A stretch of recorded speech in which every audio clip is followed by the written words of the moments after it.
Good morning. It's my great pleasure to welcome Marius, the Chief Economist from Standard Chartered, to FundForum Middle East 2017. Now, for EY, of greater importance now is our AIM region, so Africa, India and the Middle East. And I know core for Standard Chartered, you've been banking in those regions for many years. In fact, many more years than one would care to mention. Forever. Indeed. So. With that in mind, how are you seeing the macro headwinds between the three regions? And then, more individually, how do you see them developing, Marius? I think the potential is substantial in all of the regions, but particularly India and Africa. One key factor, not just for now, but also for the future, is demographics. Sure. India and Africa as a region, they're the exception to the rule of aging populations and the problems that come with it. Now, Africa and the Middle East have gone through some challenges over the past few years, mainly because of the rapid decline in commodity prices, particularly oil prices. We're seeing recovery, we're seeing stabilization in the prices, and I think that will eventually lead to an improvement in sentiment. India, on the other hand, I think is going to be one of the key drivers of global growth over the next 10 to 20 years.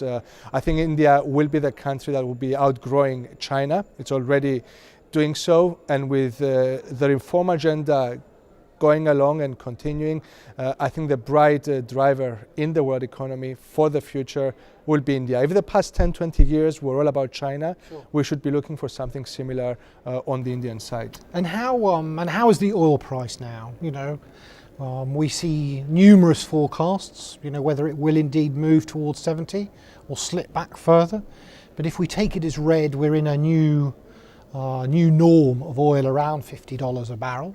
How do you think that has an effect on this AIM region of Africa, India and the Middle East?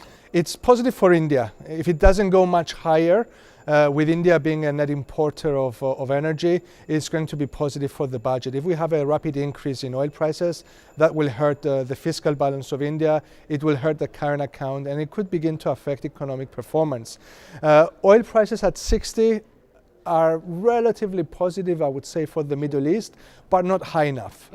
Most countries will see their budgets in the Gulf in a deficit, which means that this reform initiative we're seeing in Saudi Arabia, we've seen reforms taking place in the UAE already, need to continue. It's good enough to improve sentiment. Sure. We're not in a crisis mode, but it's not that good that will allow us to forget about diversifying the sources of revenue for the government as well.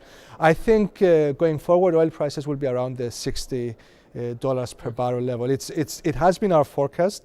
We were seen to be very positive about oil prices before, but now markets have moved towards where we were forecasting, and I think we've seen most of the rise taking place already. Sure. And when we look at our wealth and asset management business and we talk about demographics, as you say, we still see huge growth within that middle class area, as we would really label probably the affluent part, or the affluent segment, which we really believe houses the millennials at the bottom end, and these are the future spenders of the future. Does Standard Chartered subscribe to that view in regard to the way it looks to target its business on an ongoing basis, especially in somewhere like Africa and India? Absolutely. We look at demographics very closely. We look at cities as drivers of growth. We look at urbanization. And what is interesting, and you mentioned it, is not just that we have a rising middle class in Africa, in India, and also in the Middle East. They will have disposable incomes. They will have investable incomes and funds as well.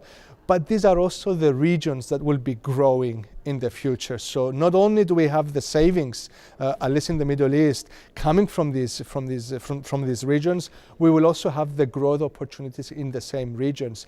The need for emerging market investors to passively invest in the West is declining.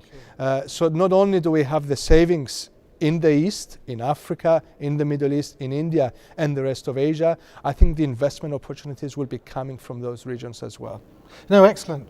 Well, Marius, listen, thank you very much. I think we both see rapid growth for wealth and asset management in the region as a whole. Thank you very much. Thank you.